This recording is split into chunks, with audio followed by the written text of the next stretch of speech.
This is Adele with Nile Kid Tech, and I'm back here with another episode discussing another aspect of the Sony a6300. Originally, I was gonna talk about the image sensor as part of another episode in the Sony a6300 series. However, I thought that this topic is very important and that I should dedicate a short small video on speaking on sensors. So today we're going to be discussing sensors, specifically the sensor inside the Sony a6300. So I hope you enjoyed this episode. I hope you find it helpful. If you do find it helpful, please subscribe so you can get notifications with the rest of the other episodes that I'm working on. And I hope overall you like my channel and continue to watch my videos. Take care and let's talk sensors. In episode 1, I mentioned sensors when I displayed the sensor camera part. I wanted to take a few minutes and discuss sensor sizes, as I believe this will help you understand some of the physical limitations of your Sony a6300. There are various size sensors, especially since the introduction of smartphones and action cameras. However, I will focus only on the sizes used in most DSLR cameras on the market today.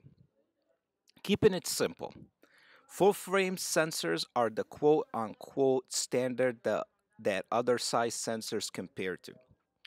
Full frames measure 36 millimeter wide by 24 millimeter high. After the full frame sized sensor comes the APS-H, which measures 27.9 millimeter wide by 18.6 millimeter high. Next comes the APS-C sized sensor, which is what the Sony a6300 has.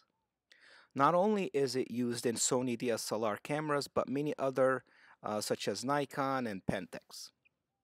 Canon decided for some reason to have their own size of APS-C.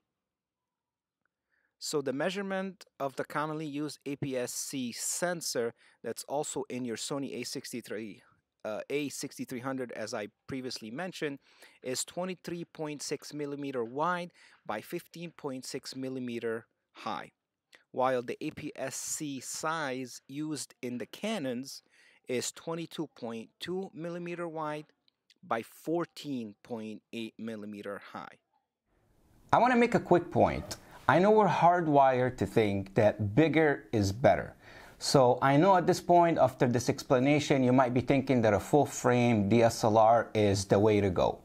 I promise you, it's not always the case.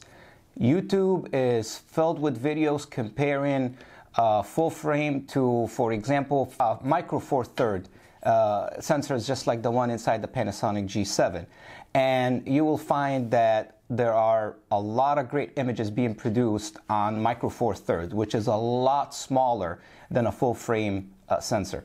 However, I truly believe, or I'm the school of thought, that cameras are a tool, and at the end of the day, it's your skill set that determines the quality of the photo.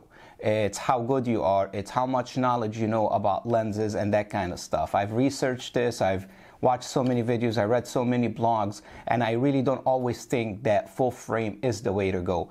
And that was also another reason why I ended up buying two different DSLRs, one the Panasonic and the Sony a6300, as I mentioned in other videos in the past. Because I truly believe that two different sensors, two different softwares, two different way of doing things in cameras will give me a true perspective before making a big investment into a full frame DSLRs.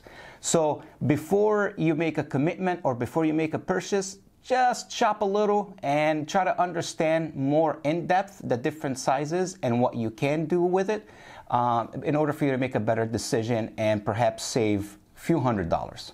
I would stop right here since these last two sizes cover most DSLRs on the market, but I love my Panasonic G7 just as much as I love my Sony a6300. And Panasonic use micro four third sensor, which measures 17.3 millimeter wide by 13 millimeter high. So why sensor size is important?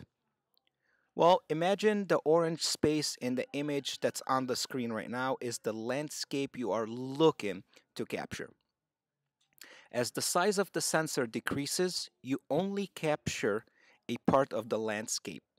that part of the image marked by other colors, which represent other sensor sizes. All right, so the final point I want to make about image sensors inside DSLR cameras is I just want to emphasize that the difference between one size sensor to another or compared to another, that the image they produce is smaller in scale or cropped, if you will. All right, just to be clear, I have here two picture frames to emphasize my point.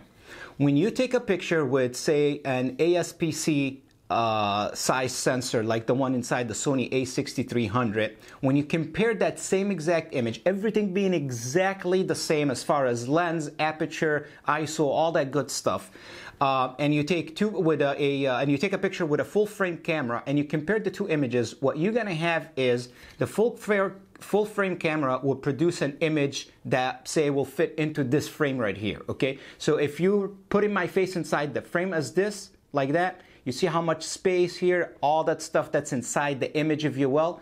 That's what a full frame will capture. What an ASPC size sensor like the one inside the Sony a6300 will get you something like this.